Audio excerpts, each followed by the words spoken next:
ऐसा लगता है कि हर दूसरे दिन कोई न कोई कयामत की रिपोर्ट सुर्खियों में आ रही है या किसी ऑनलाइन डॉक्यूमेंट्री में दिखाई जा रही है।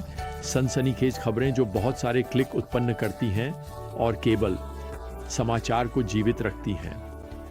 खैर, जैसे ही आप मेरे साथ यहाँ यहेजकेल अध्याय 4 पर पहुंचते हैं, यहेजकेल अपनी राष्ट्र को डराने के लिए कोई कयामत की घोषणा नहीं बना रहा है। वो बस उन्हें सच्चाई बता रहा है। अब वह निर्वासित यहूदी लोगों को प्रचार कर रहा है जो बाबुल में रह रहे हैं। वे सोचते हैं कि यरूशलेम पूरी तरह से नष्ट नहीं होगा। वे सोचते हैं कि वे निकट भविष्य में घर लौट जाएंगे, और सच कहें तो ऐसा इसलिए है क्योंकि वे यह स्वीकार नहीं करना चाहते कि उनका निर्वासन उनके मूर्ति पूजा के लिए भगवान का न्याय है। तो इसे ध्यान में रखते हुए यहाँ अध्याय 4 में प्रभु यहेजकेल से कहते हैं कि कुछ उपदेश दें जो उन्हें दिखाएंगे कि यरूशलेम उनकी आशा नहीं है, भगवान है। इन्हें आप सच कहें तो मौन उपदेश कह सकते हैं, क्योंकि यहेजकेल जो कहता है वह नहीं, बल्कि यहेजकेल जो करता है वही अर्थ या यह संदेश लोगों के दिलों तक पहुंचाता है।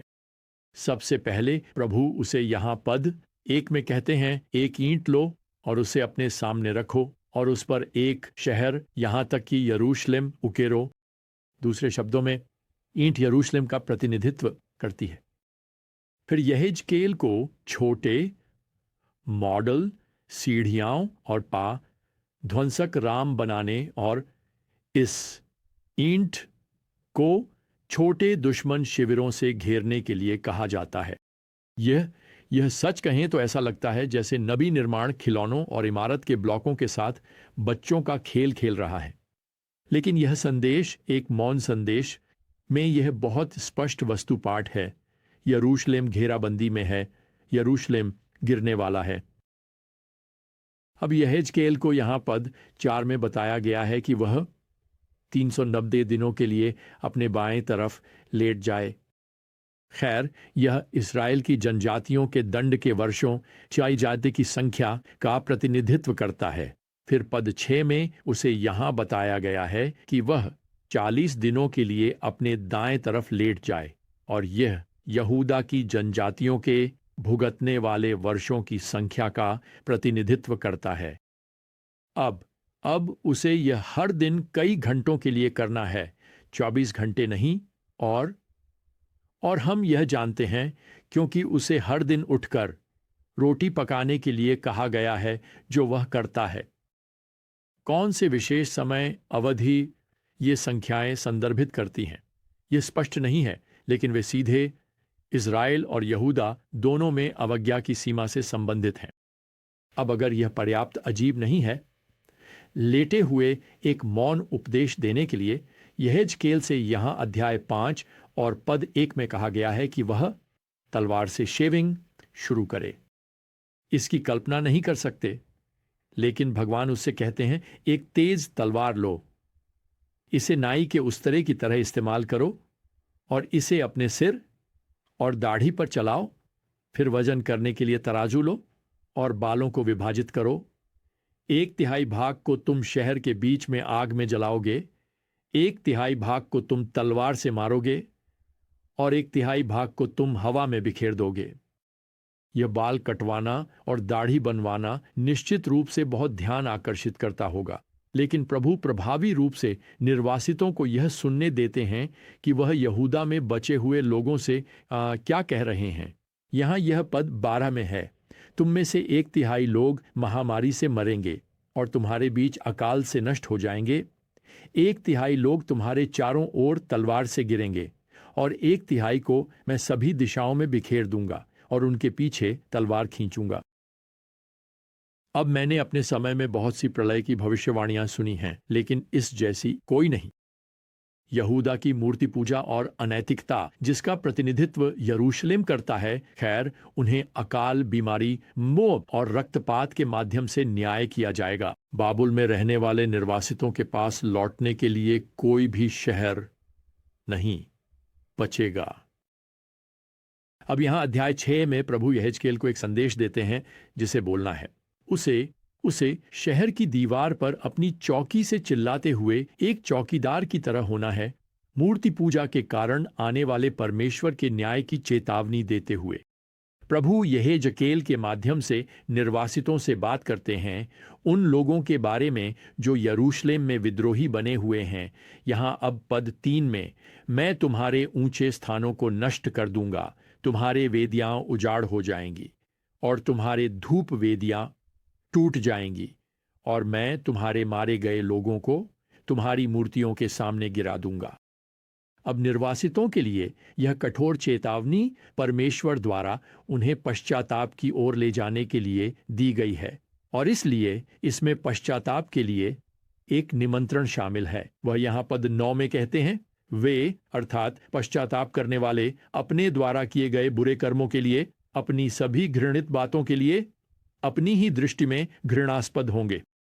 दूसरे शब्दों में, उनमें से कुछ वास्तव में पश्चाताप करेंगे और परमेश्वर की ओर लौटेंगे। अब यदि आप सोचते हैं कि प्रभु केवल मूर्ति पूजा के लिए लोगों को दंडित करना चाहते हैं, आप जानते हैं प्रभु केवल लोगों को अनैतिकता चुनने के लिए कष्ट देना चाहते हैं, तो आपने परमेश्वर के अंतिम लक्ष्य को नहीं समझा। बार बार प्रभु यह स्पष्ट करते हैं कि वह चाहते हैं कि उनके लोग उनका अनुसरण करें। वह उनसे प्रेम करते हैं। वह जानते हैं कि केवल वही उनके विश्वास योग्य सृष्टिकर्ता परमेश्वर हैं, केवल वही ब्रह्मांड के प्रभु हैं। तो यहाँ पद 7 में आप यह पढ़ते हैं, तुम जानोगे कि मैं ही प्रभु हूँ। पद 10, और वे जानेंगे कि मैं ही प्रभु हूँ। पद 13, और तुम जानोगे कि मैं ही प्रभु हूँ। देखिए, यह पीड़ा की घाटी डच पश्चातापी यहूदी लोगों को परमेश्वर की प्रभुता की एक नई दृष्टि की ओर ले जाएगी। तो यहां अध्याय 7 में यहेजकेल सभी भयानक, अकाल और नरभक्षण और हत्या और विश्वासघात के विवरण दे रहे हैं। यह एक प्रकार का प्रलय संदेश है, लेकिन इसका उद्देश्य अराजकता या घबराहट पैदा करना नहीं है। इसका उद्देश्य उनकी अंतरात्मा को जगाना और उन्हें प्रभु की ओर वापस मोड़ना है। वास्तव में यहेजकेल अध्याय 7 के पद 6 में कहते हैं, अंत आ गया है, तुम्हारा विनाश तुम्हारे पास आ गया है, दिन निकट है, मैं जल्द ही तुम पर अपना क्रोध उंडेलूंगा और तुम्हारे तरीकों के अनुसार तुम्हारा न्याय करूंगा, और मैं तुम्हें तुम्हारी सभी घृणित चीजों के लिए दंड दूंगा। हां, यरूशलेम के लिए प्रलय का दिन आ रहा है, लेकिन इसके पीछे का अंतिम कारण न भूलें। पद 9, तब तुम निर्वासित लोग जानोगे कि मैं ही प्रभु हूं।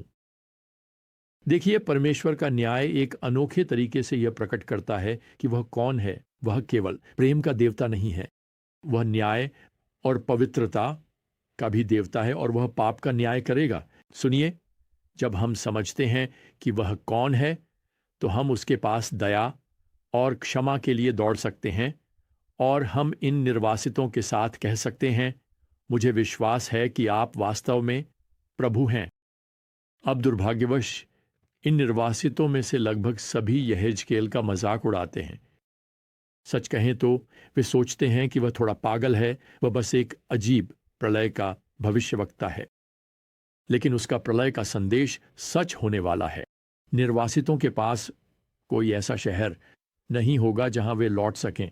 सुनिए प्रिय, ये निर्वासित जो भगवान का विरोध कर रहे हैं और यरूशलेम में आशा रख रहे हैं, वे वास्तव में अपनी आशा टाइटैनिक में लगा रहे हैं। खैर, मैं आपको बता दूं, टाइटैनिक टकराव की ओर बढ़ रहा है।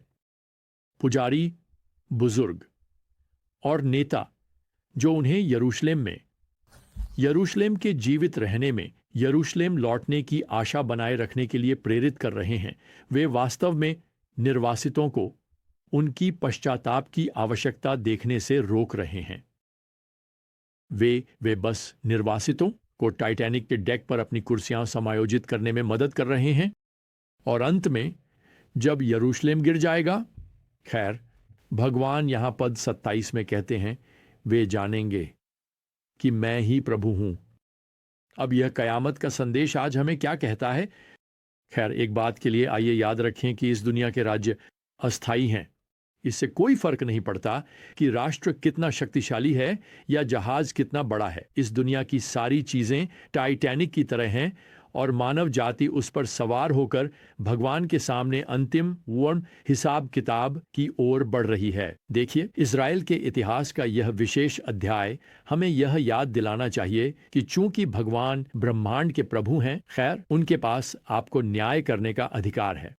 उन्हें मुझे न्याय करने का अधिकार है, लेकिन उनके पास हमें न्याय संगत ठहराने का भी अधिकार है, अर्थात हमें छुड़ाने का, हमें उनके पुत्र यीशु मसीह के माध्यम से क्षमा करने का। आप उन्हें चुनौती दे सकते हैं और एक दिन न्याय का सामना कर सकते हैं, या आप उन पर विश्वास कर सकते हैं।